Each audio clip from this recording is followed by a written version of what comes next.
Okay, welcome back to the Ollie Skelton show that everybody rates. The acronym for that is tosser. I'm in a suit today. Melanie just realised what the acronym was. And why wouldn't I be? I wanted to make this the guest feel uncomfortable. As at home as she can when she's on the screen. I would like to introduce my next guest. Comedian. Impressionist. Okay, I don't really... Impressionist? I know, but if you just do one person, I don't want to make it seem like I'm like... Jacinda Ardern. Yeah. Netballer. Deputy Vice School... What the hell? This is so weird. What was it called again? Deputy Vice. It was not Deputy Vice. That means it's two. That means you're Deputy from the Vice. That's just like you're no one. I was the Deputy Head Girl at Birkenhead College. Shout out Birkenhead, man. Deputy Head Girl, which I want to get into that because that's a bizarre title to me. Netballer. Can I make a guess of my position? Yeah. I have posted on social media, so if you're correct, I feel like it's going to be in my cheating, subconscious. But you guess. Is it GA? Okay, you're wrong. So we'll never know if you cheated or not. Goalkeep. Oh, goalkeeper. That's a tough. I actually fucked myself up. If you can tell, like my thumb is so swollen. Yeah. You had your grand final recently. It was the preliminary final yesterday. Yeah. So we had the final, we won. And I got on a plane at like 15 minutes before it was supposed to leave. That is baller to all your teammates. I gotta catch a plane. And I felt bad because I couldn't do the like good game thing at the end. I had to be like, bye! Like I looked like the most arrogant. Yeah. And then straight to the Tosser podcast, which I appreciate that being the reason that you got on the plane. Yeah. Well, you gotta let me do this. Okay, I'm sorry. You go. Cheap seater. Okay. Journalist. Absolutely. I feel like if I claim that, then we're going to have lawyers on our back. Like... No, but I want to introduce the great, humble, funny, talented Melanie Bracewell. Melanie Bracewell, thank you for coming on the Tosser podcast. No, I appreciate that so much. So, Deputy... Where did you find this out? Have you got my yearbook? No, who's that guy that can guess all the rappers and stuff like the Nardwa? Let's just say, have you ever seen Nardwa? No. Oh, come on, man. I'm sorry. All right, okay. We're really getting cut. Okay. Yeah, look, we do our research. Wikipedia is a hell of a site. It really wasn't that hard. Okay, all right, fair enough. Maybe I've bragged about it too much. Yeah. Every publication. I was actually a deputy head girl. So can we talk about what is the role of the deputy to the head girl? That's a good question. I feel like, look, this is going to be a bombshell. I feel like we did the same thing. Right. I felt like it was just a label. Right. And I remember when I got chosen as deputy head girl, it was top secret. No one could know. And then someone got me with that trick and they just came up to me and they said, congratulations. And I said, I was like, oh, how do you know? And then they were like, I know now. That's all I remember was that I felt like I fucked it like day one, that I gave it away because it hadn't been announced at some special ceremony yet. And did you have to have a campaign? No, it wasn't voted on. It was just chosen by the principal. What? I know. Yeah, that would have been cooler. The goody two shoes girl is getting the head girl. Yeah. And then it was basically you did the same thing. One of us got to MC the sports awards and won the arts awards. Right. And I managed to weasel my way into doing the sports awards because it's more fun. I love that. Yeah. I love that. Rock on, dude. So, also, doing the digging that I did, being the journalist that I am. Crazy cricketing. Why you look at me so seriously? What would you like to say? Crazy cricketing bloodline. Yes. The Bracewells, man. The Bracewells, yeah. Brendan Bracewell, John Bracewell. Dougie Bracewell. Dougie Bracewell, dude. Yeah, Michael Bracewell. Mickey Brace. He was good. Left arm over the wicket, as I do with my right arm. What I wanted to know is, so you grew up with the cricketing. Did you like it, or was it just the bane of your existence having to speak about cricket? This is the weird thing, is that is my bloodline. Yeah. That is my biological family. My dad, Rick Bracewell. Yeah. Probably not heard of him, have you? No. It's because he works in IT. Shout out, Rick, Doug. HP networking. Wow. So, this is the thing, is that my dad didn't grow up with his brothers. Like he grew up with his auntie. Right. And so he wasn't forced to play cricket, so therefore he didn't really. So then it didn't flow through to us. Oh, so you... in terms of like, he was good because Right. he was built like a Bracewell. Yeah, And those as am Bracewells. I, just tall, Yeah. basically. But he never played, so he's just he's an IT and Right, and it just... if So he, I've if done he had this grown up with his research. brother, I know, but like, and I Think think there's this it's cricketing interesting. bloodline and that, you know, it's in your life and all you see is freaking bats and balls growing up, and only to find... Not really.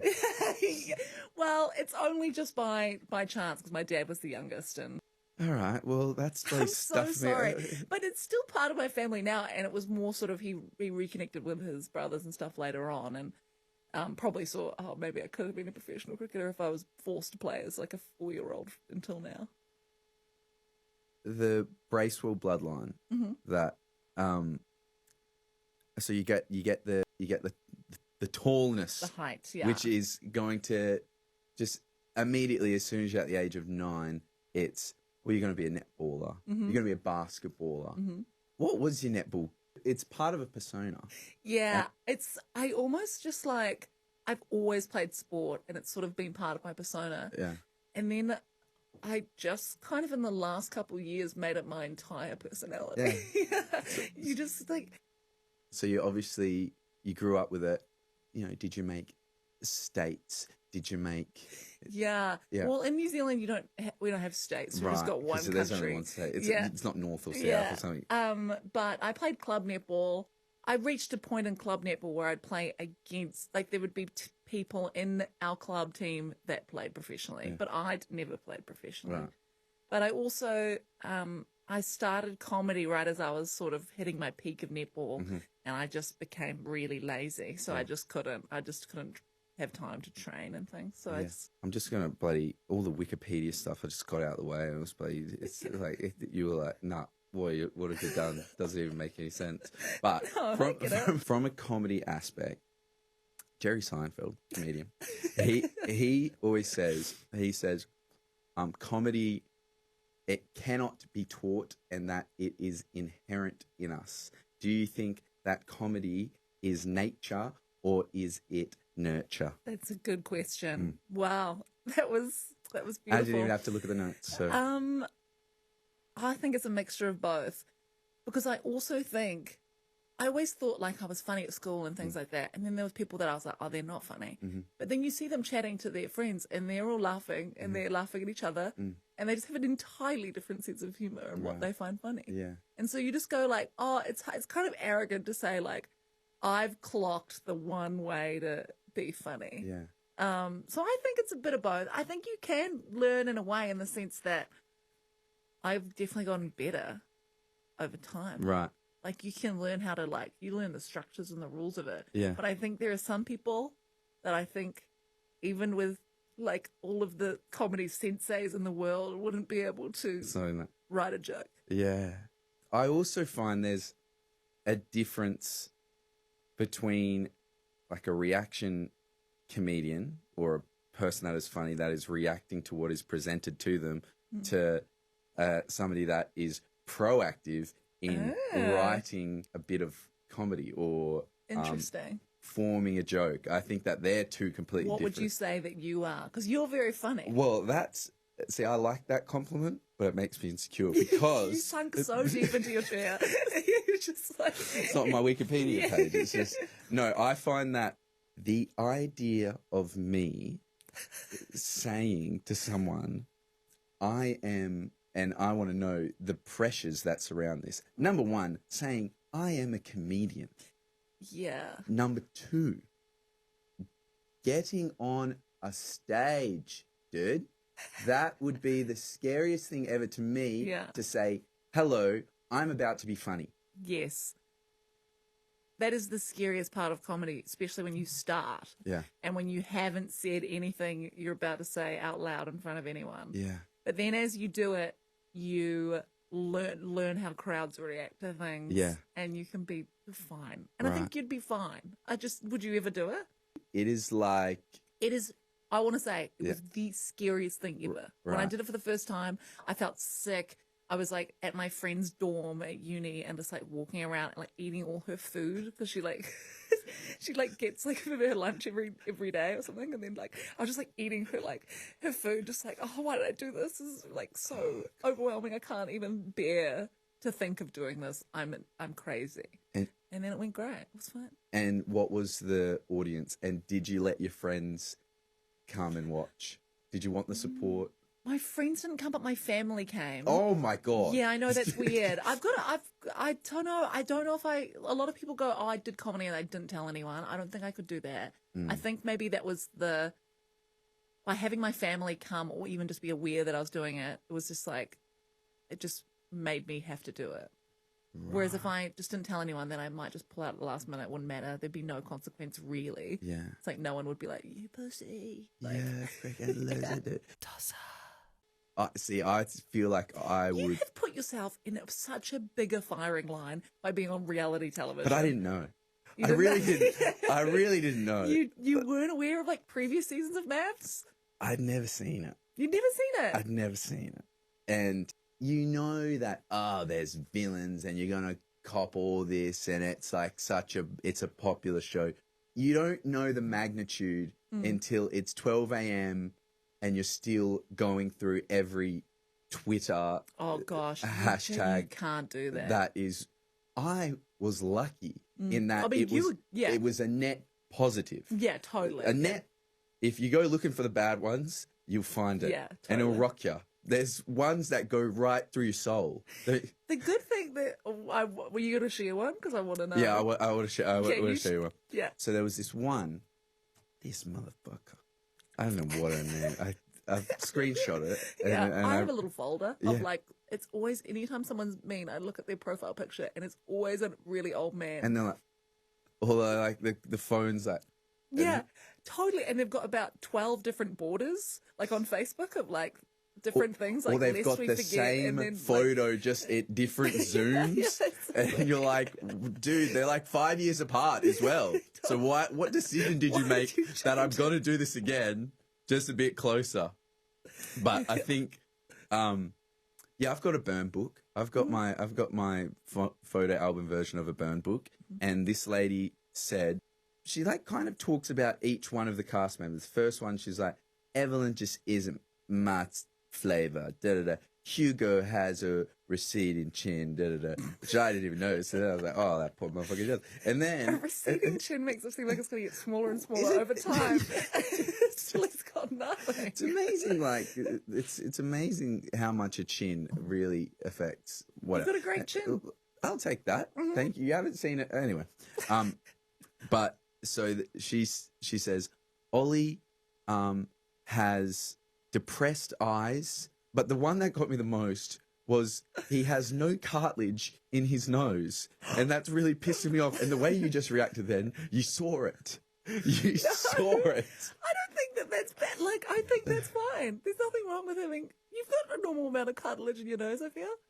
That is not a normal amount of cartilage in my nose. Do you think... What's happened? I'm not sure. I was born with it. I broke my nose like 3 times in basketball, so I would never. No, see, you have a gorgeous nose. Mine, no, honestly, that is a gorgeous nose. Symmetrical. And my one is, see, the problem is we're going to go into our insecurities and then it's just going to be like freaking, what else I have? Was I supposed to prepare something? No, I actually got notes. Okay, yeah, great. That's a napkin. That's a paper towel. Oh, God. This is so funny. This is like, you're like a divorced dad or something in this suit. Like trying to relate to your child. What should we talk about? Hey, what about technology, man? You know, I hate those boomers with the frames. I want to talk to you about Manscaped. Manscaped, a lot of different products. What I've got in my hand right now, the Lawnmower 4.0. And when I say that this thing works a treat for your downstairs area, I'm not lying. I use it quite consistently, and I've got rave reviews. From who, you might ask? You do the math. And speaking of math, tosser20 is the code that you can use to get this at 20% off. It's called the Lawnmower 4.0. I highly recommend it. Also, after you've done all the hedging, all the trimming, all the cleaning, all the mowing, what do you want to use? You want to use the crop preserver ball deodorant. This is actually criminally underrated because very rarely do we put stuff in that area. And when I say that, it actually does make it smell overtly very nice. It does. It does. Now, if you've got a little bit of a stubble, it kind of means that you're going to have hair as you get older, maybe in your mid-20s. Something that I use to get rid of the nasties up in my nose, because Tani the other day plucked out a nose hair. I shit you not. We're talking like this long, dude. So how do I make sure that I don't have to deal with the abuse from Tani for having a nose hair that long, and additionally the pain of having it plucked out with a tweezer? I use the Weed Whacker. Weed Whacker. Again, tosser20 is your discount code. And let's say that you are a female. You don't have to deal with the struggles of having hair coming out everywhere from your nose to your whatever. Then it's the perfect gift for your boyfriend, and it's the perfect gift for dad. I repeat, tosser20 is the discount code. Finally, the ball toner. This is great. If that ball deodorant doesn't work, then the toner is going to. Vegan, dye-free, and cruelty-free. And I can wholeheartedly say that after experiencing myself. But don't just trust me. Do yourself a favor, manscaped.com, and at the checkout, use tosser20. You get yourself 20% off. Tosser. Australian politics, bloody boring, isn't it? That was a note.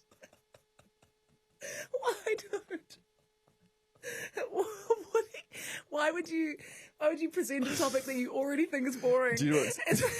Oh, this is great. See, I don't even have the note. Yeah. But the best part was I put in bloody boring. Okay, yeah, bloody right. boring, isn't it? You mean this is going to be a great talking point? So you come from New Zealand.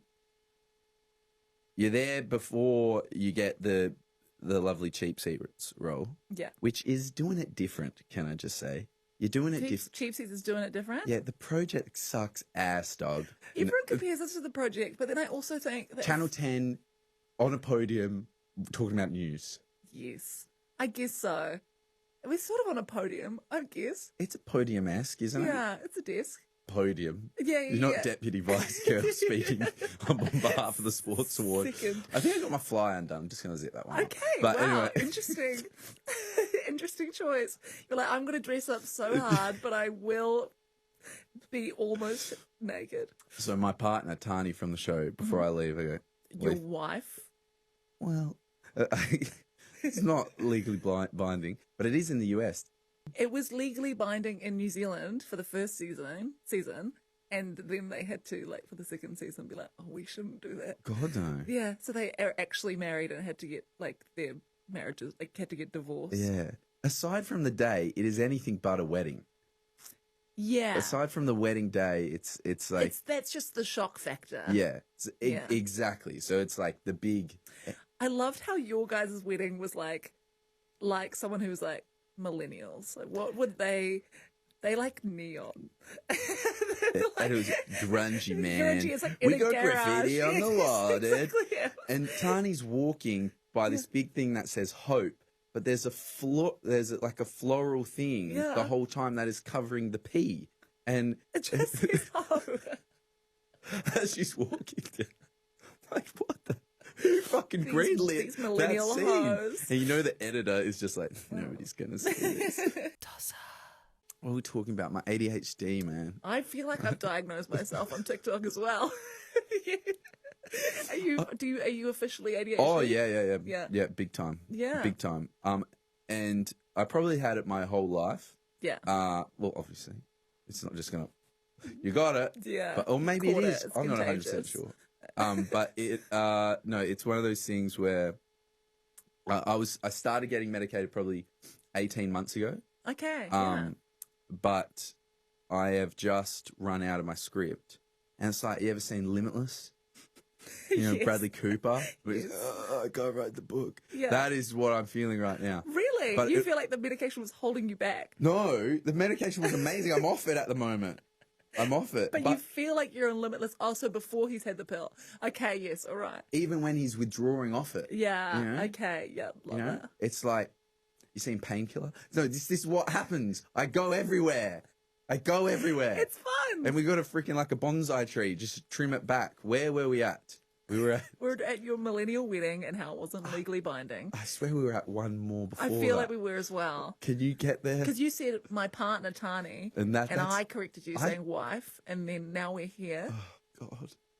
Can you remember the last one before that? No, it's like this. I feel like I'm dying. Like, I feel like you are my doctor in the chair across the room. No, we were talking cheap seats. Cheap seats. We're on a podium. You like me better than the project. You said it. Yes. And Tim. Yeah. You're a duo. Mm-hmm. And I didn't actually know Tim's name on the red carpet. Really? Yep. And he said, "Hey, Ollie." I said, "Hey, you." And it was. I didn't know Tim's name for the first sort of 3 episodes. Handsome man. Beautiful man. Yeah.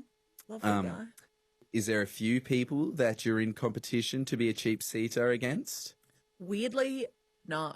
So me, Tim, Mel Jacinda, and then at the time, Titus O'Reilly, we filmed a pilot. First, it was just me and Tim, just filming a pilot, and then we introduced those guys to be like entertainment and sport. And it was just like, oh, it was good. So it was weird. It was like they'd never tried anyone else. We just did it. And then they showed it to Channel 10.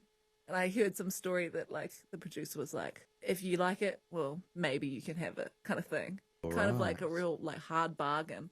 Right. Yeah, but it was cool because it's just like you never feel powerful. Yeah. What do you mean you never feel powerful? Well, just like in the sense that a lot of the time you're at the beck and call of the networks. Right. So then to have a product and be like, you want us? Yeah. It feels like it's kind of cool.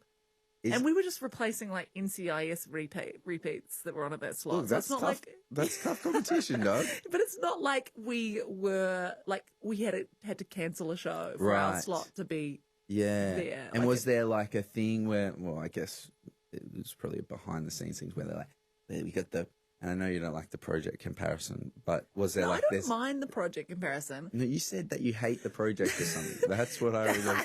It's a joke. We can't remember that. Willie, if you're watching this, no.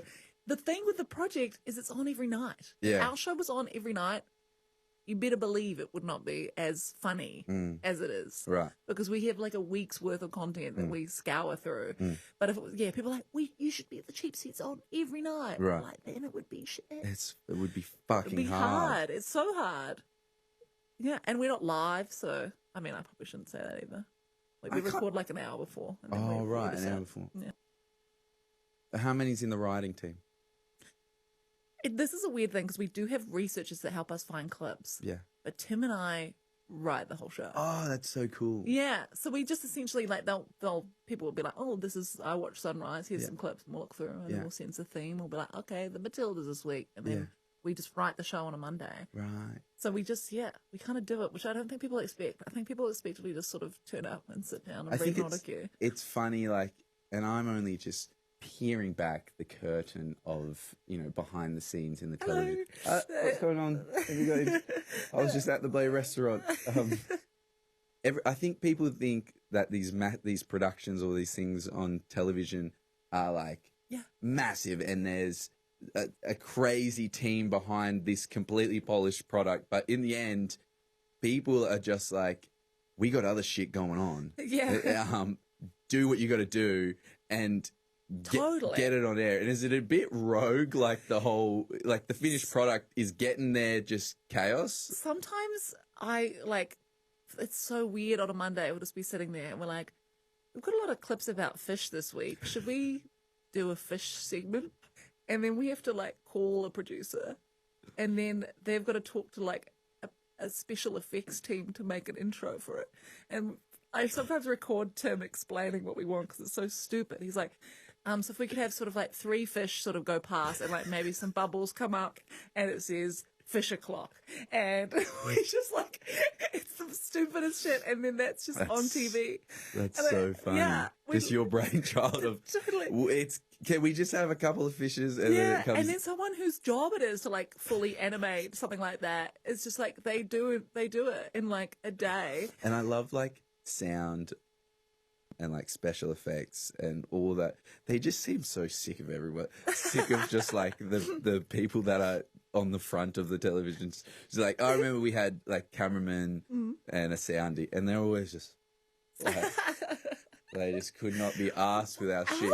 I think it would be worse for reality TV. Yeah, I would say worse for reality TV.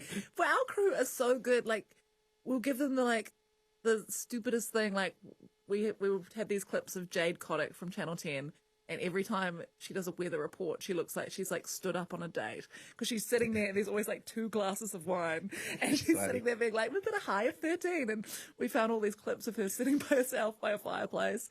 And then we were like, oh, can we film one where she's doing the weather report and Tim walks in and like says there's a seat taken, and the crew were like, amazing. And they're like, oh, we're going to have this TV that's got a fireplace on it. Like, they like got stuck in, and it looked incredible. Like, they loved having this little project to do. No, and that's so it's awesome. just for such a silly reason. It was fun. All right, what else I got? Have you ever had a conversation before? This is really... How were you on your wedding to a stranger? You're just like...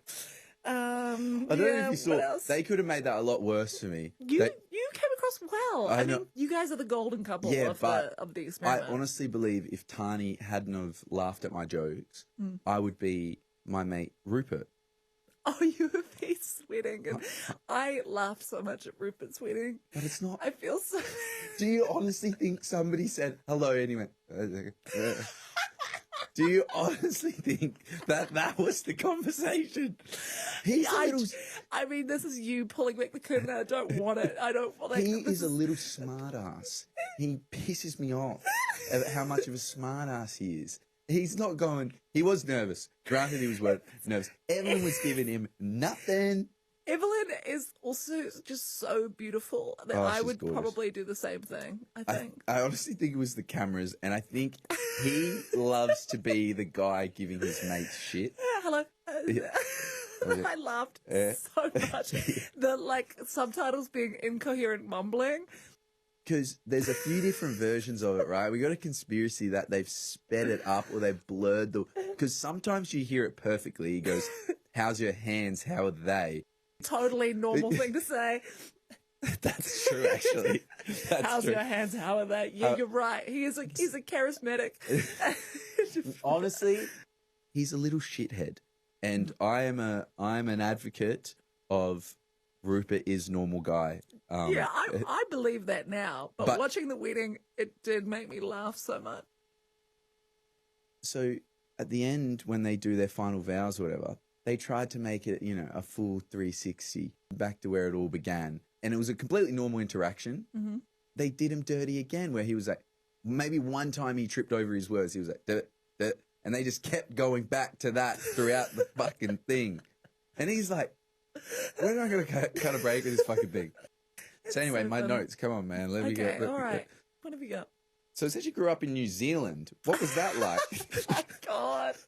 You are an alien that has never talked to another human being before.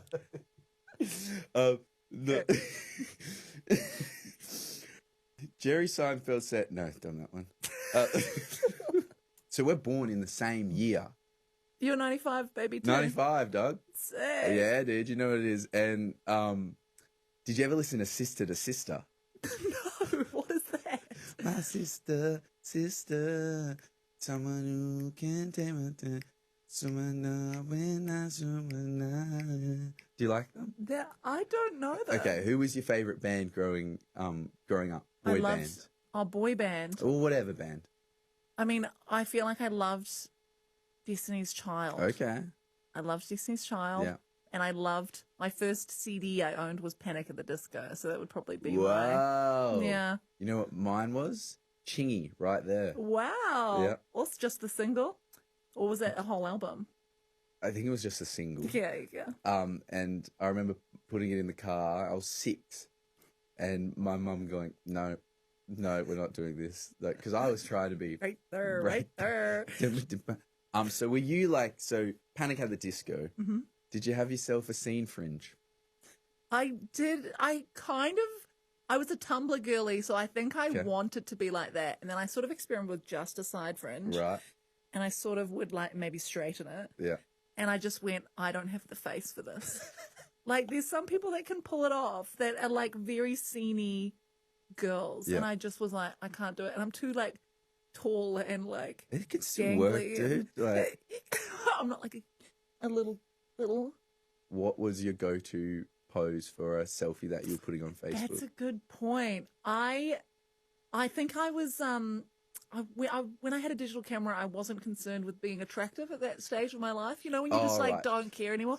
So a lot of right. a lot of like wide face, like jumping off the trampoline, yes, sort of. So many jumping photos. Yeah, a lot of jumping photos.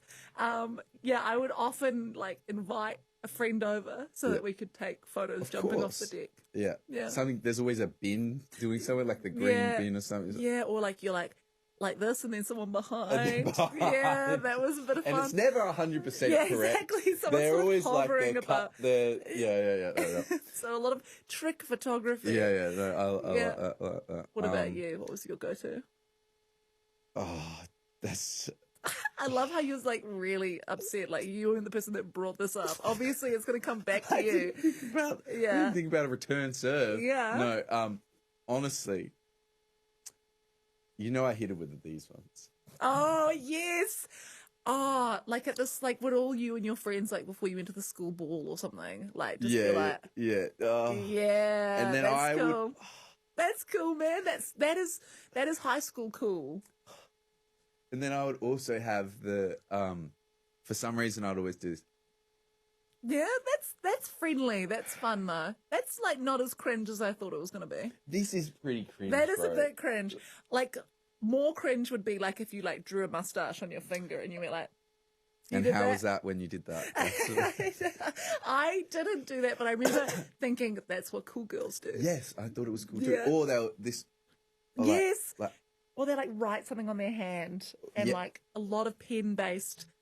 Yes. You know what they need to bring back? Yeah. The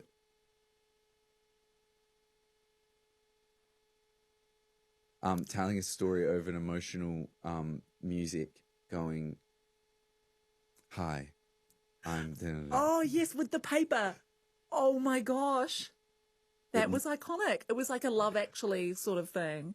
You may think that I'm happy inside, but I have depression. No, that's fucked. But that's what they were about. They were always like that. MySpace song that you had for your profile. So I was never a MySpace girly. What, the flip? I was a Bebo girly. I don't know if you remember Bebo. I do remember Bebo. I had a Bebo account. Yeah, I had Bebo, and it would be, I would put on funny little, like if you had a video section, like I'd find the funniest YouTube video that I'd seen that week and put it in. Did you ever dabble in funny junk?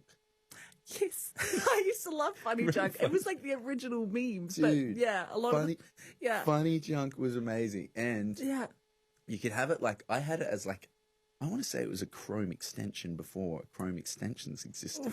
That's so crazy. And it was like I'd click on, I could every day it would pop up.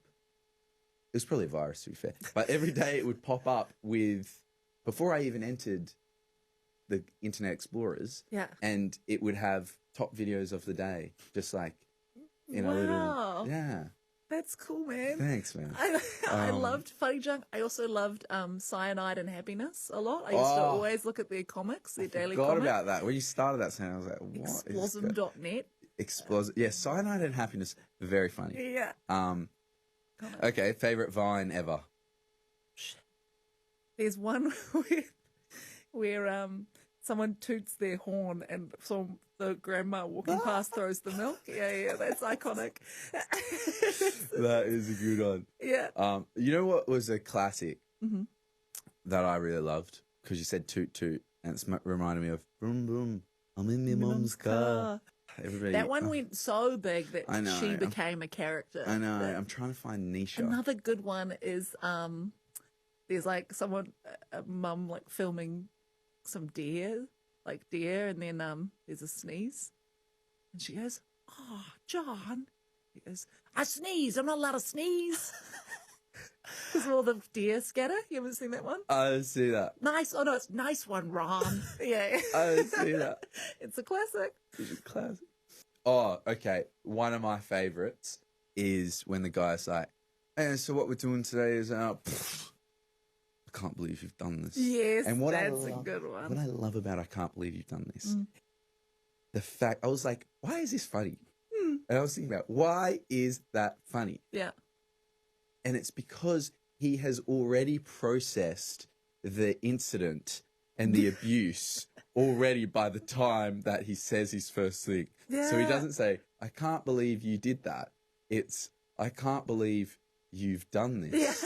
Yeah. Like, and it's like so quick and so articulate yes. as well. Yeah. And I want a little bit of context. He's got like a thing around his head or something. He's wearing glasses. There's something happening. Yeah. Oh, did you have ABC Kids? No, not in New Zealand. No, we don't have okay. ABC in New Zealand. So we don't. Yeah. So we have different channels in New Zealand. So we've got TV1, TV2, TV3. Is it NBC? Oh, is ABC like American? You mean the American ABC? No, like- The Australian ABC. You've got a different. I know, but what's your... That's like me asking if you had sticky TV, in which case you say no. Okay, but this is one thing that I found, right? Everything, for some reason, includes you guys. Seriously, like, I'll read a K-Zone back in the day. Australia, New Zealand, K-Zone, man. I'll drink a Coca-Cola, and it would be like, Australia, New Zealand packaging. Okay. Everything's got you guys, dude. I watch a Yeah. freaking Deadpool movie, and the dude's whatever, but... Anyway, so what was your worst bombing experience like? Right now. Oh God, I always have a different story, I feel like, when people ask this question. But the one that I Am I always asking come back one that? to. Oh, that's a shitty journalist question, isn't it? Well, it is. The two questions that I get all the time is like, when's the I got worst another gig one. you've ever done? I got another one. Is it? Where- And what's it like being a woman in comedy? I got another one. Okay. Where do you get your ideas from? Okay. How do you remember it all? That's, I can't believe I asked you what's your worst bombing you experience. can. It's fine. They're usually funny stories. Yeah, but you're gonna give me that answer that you know is I'll go into autopilot. yeah. So do you want to know? This is actually very recent, and I don't think it was a bomb, but I think it was the worst gig I've had in a while. Right. Where I watched the Matildas beat France. Oh God, that's recent. No, but the reason why it sticks in my head is like, this is probably going to sound really arrogant, but like, I haven't bombed in so long because people just like, even if I'm just kind of working something out, people are so nice and they see me on TV and they're just really good crowds. Yeah. Like Melbourne crowds are just like the nicest crowds ever, that I'm scared I'm getting worse at comedy because of how nice they are. So I haven't had a bad experience in ages. Watched the Tillies beat France. Then I was like, I've got to do this corporate gig for a company that's like sells fasteners. Whoa. Like nuts and bolts and things to like mechanics. And I That's was a like, tough crowd, this is dude. going to be hell. And it was. And it was just, I don't mind emceeing an event because you're just like, oh, you just go with it. You're just like, you can have banter to do with the night. Yeah. It's fun. There's not a lot of pressure. Yeah. When they go, all right, your first act is a contortionist, and then the contortionist does their act. And your second act is comedian Melanie Bracewell. And then you've just got to do comedy for 20 minutes. When they don't really want that, they just want to eat their dinner and chat. So you're just interrupting their conversation with trying to be funny. So that was horrible. And then I went home and it was fine. I didn't die on my ass, but I just am used to doing so well. Right. And it was just, Right. So corporate gigs, you know it's not going to be as it's fun, never going to be fun. but you get the cheese. You get the cheese. And exactly. is the cheese better than like a normal... Yeah. It's like, I guess, doing a sponsored ad on Instagram. You go like, I don't really like Right. that. This is not my passion. Right. This No, is I not- love all the sponsored ads that I do. Manscaped. But When you've got to do like a video where you're being very authentic about a product. yeah. And Not that I really get them anyway. I find it hard. I want to do something that is authentically me. I want to do something funny for like an ad. Yes, but I feel like the marketing managers, especially from reality TV, they don't want that. And they also don't even get social media a lot of the time. They're like, you need to say all of these talking points. Mm-hmm. And I am like, the vaguer you are, the more it'll blow up. Yeah. An ad that you enjoy barely mentions the product. Yes, exactly. And but if you're like, and then the reason I use this skin cream is because of the viscosity. It's. I hang shit on Tani, my wife. I did not do that. We've got another impressionist in our midst. Ollie Skelton, voiceover artist, impressionist, podcast host. Do you know what? Husband. Can I had this great, and I know that, you've probably hung the Jacinda Ardern up, but I had this idea, I had this dream of, and maybe that's where the suit is coming from, to be honest, of me doing the Trump and you doing a Jacinda Ardern. This is the thing. This is so stupid. No, before I shut down your dream, you keep going, and then I'll shut your dream down. No, that was the thing with my impression. Right. This is why I find it so funny. I think Australians don't get it. It's like I use makeup to make my face look like Jacinda. But I didn't change my voice at all. I just spoke as I speak. So I don't even really do an impression. But every time I come to Australia, people are like, oh, do you Jacinda? I'm like, that's just my voice. I just have a New Zealand accent. Like, you think that I'm doing an impression, but I'm just speaking as myself. Do you know what else sucks? It's like when people say do the impression and you're like, dance, monkey, dance, isn't it? That's what kills me the most. People... It's so funny seeing you say this while you're in a suit. It's just like something that I just feel used. Like we did the Today Show, and they were like, and what about John Aiken? You like John Aiken? And they're like, oh no. I was like, you want me to do the thing, don't you? And then it works if you're like talking about that person and it comes up naturally. It's like the Bart, I didn't do it. Yeah, exactly. Remember when they're like, of course. I remember for a second then you're like, what? Yeah, and they're like, say it, and then he says it. Yeah. Right. You're a big Simpsons fan? Oh, there we go. Huge Simpsons fan. Love it. But only from 95, only from in the 90s, man. Yeah, totally. What the hell is their deal now? They're a little too pop culture-y now, so it's hard. And like all of the early episodes are timeless, and now it's like they'll do an episode that's like RuPaul's Drag Race, and you're like, well, that's just going to date. Oh my god, they did that. Yeah. I tell you the secret sauce, Conan O'Brien. Yeah, he was great. Dude, what a writer. Well, who are your comedic?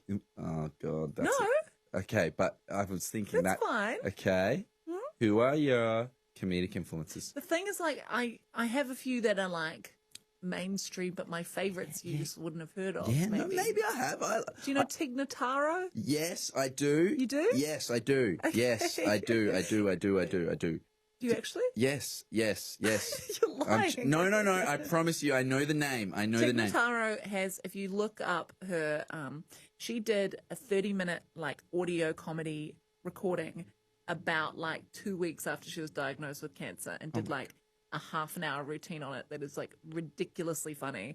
And to be like, how did you write that in like 2 weeks? It's crazy. She's US? So good. US, yeah. Yeah. Who else? And go obscure, because I reckon I'm in there. Okay, Maria Bamford. Again, yeah. I know Tig Notaro. Yeah.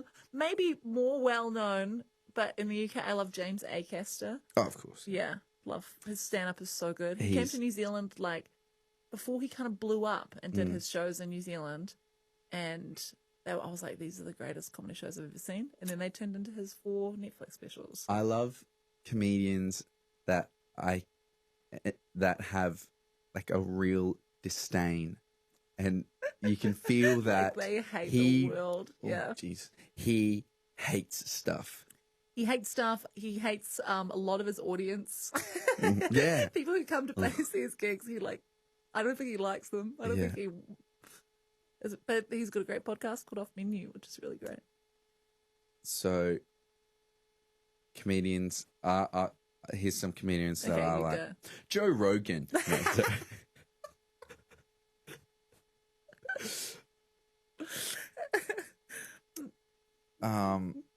Oh man, you're really struggling. No. I'm just okay. So and he's a little mainstream now. I like Bobby Lee. Oh yeah, I like Bobby Lee. I really like the New York comedy scene, but not the shitty little podcasters and hard out clubby comics that I do like Louis C.K. Sorry about that. not as comedy, just as acts. Just whatever he does. What he gets them in his- Yeah. You're separating the art from the artist. Exactly right. Yeah. Bill Cosby. Hell of a... No, that's... Sorry, cut that. My favourite bit she does about her breast cancer is she talks about how she had a double mastectomy.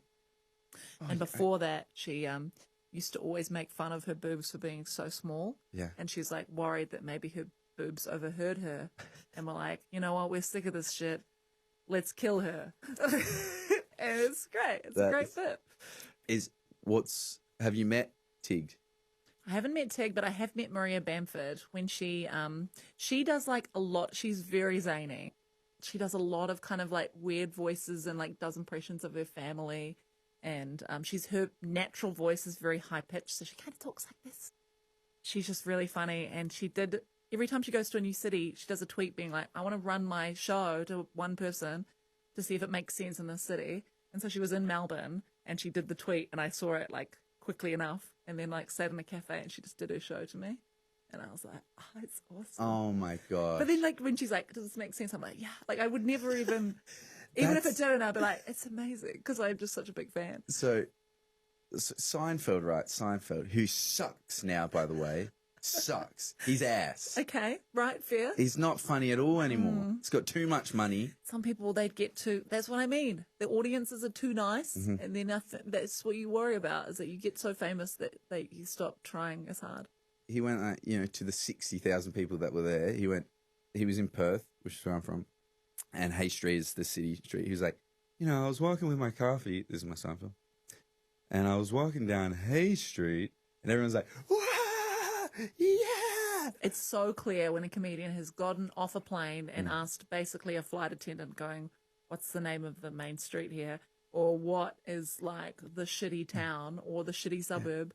And then they do it. It's like, so I saw Chris Rock go up and be like, there's like a town in New Zealand called Hamilton, which is, was the chlamydia capital of New Zealand for a while. Oh, jeez. And he was just like, this was so shit. It was like worse than Hamilton. And like the crowd erupted more than anything else. It's like somebody should have got up and slapped on but topical. I think about a year and a half ago now. Right when you started those ADHD meds. But to me, I'm like, do you think I'm an idiot? Do you think I'm an idiot? And he probably does. Yeah, but I'm still like, yeah, yes, Armadale does suck. So you got any of that in your stuff? In my stuff? Not really. I always think, Have you got an insert shit city? Not an insert shit city, but sometimes you tell a story about walking down a particular street and you feel like you should mention a street in the city that you're in. Right. Or just say, like, I was walking down this street. Because then it just, otherwise you say Smith Street and people go, oh, okay. Can I ask you to give me a review on how you think today went? You're so insecure. This is the saddest thing I've ever seen. Your podcast, which I have willingly come on as a guest. Do you know what? I think that's... How do you think it went? I think it went everywhere. Mm-hmm. I think it did. I think the consistency was everywhere. I think you did really well. That's the validation that I wanted from you. Yeah. It was really great having you on. I've broken my thumb, so I won't, but I'll just sort of do that. Yeah. No, I do. I genuinely appreciate it. Yeah, that's been great. No, I think, we talked all sorts. Mm-hmm. And you've rattled me with the insecure comment because now I'm just like, oh my God. But it's just really funny to just be like, was I good at like your own podcast? You've got to have some confidence. You've got to be like, well, like, There's a part of me that wants, like, there's a part of me that will cut that. And there's a part of me that won't cut that. I don't genuinely think you're insecure. I think you seem like a really lovely guy. And no, I definitely am. And you've gone through me. You and Tani, power couple of MAFS, my favourite people to watch on the show. Let me suck one of my water. Even though I yeah, I got obsessed with the show, and I've never watched a season. You never watched a season before? I've watched like an episode here and there, but this season I watched the whole thing because I had nothing else on. Did Tim watch it? No. The thing with doing the cheap seats is you can get away with watching stuff because you'd be like, oh, it's for content. Right. Just in case and then I was just doing tweets about it to be like, oh, this is what everyone's talking about. Now I'm still part of the fucking Facebook groups and they are toxic as hell. Oh my God. They are so crazy. They make me so angry because they're just like the weirdest people that are like idolizing the worst people as well. Like and I think it's crazy. It's also a thing where it's like, you're never as good as people say you are in this fucking, like, they gas you up to be Tani and Ollie infallible, like, just this amazing, it's a bloody slog out there, mate. And then the bottom, the people that get portrayed, they are the worst of the worst. The truth is in the middle. Yeah, right? totally. It's the truth is in the middle. I think doing the show made me feel a greater sense of appreciation for the reality TV community because the demographic is widespread. Yeah. Like from 16 to 78. And people feel like they really know you. They feel like they know you personally. Like, I feel like I knew you. Like when you asked me to do the podcast, I'm like, oh, my old friend Ollie. And do you feel like, am I similar to what you have seen on television? I think so. Because you've also just sent me voice notes. You need to stop coughing. Oh my God.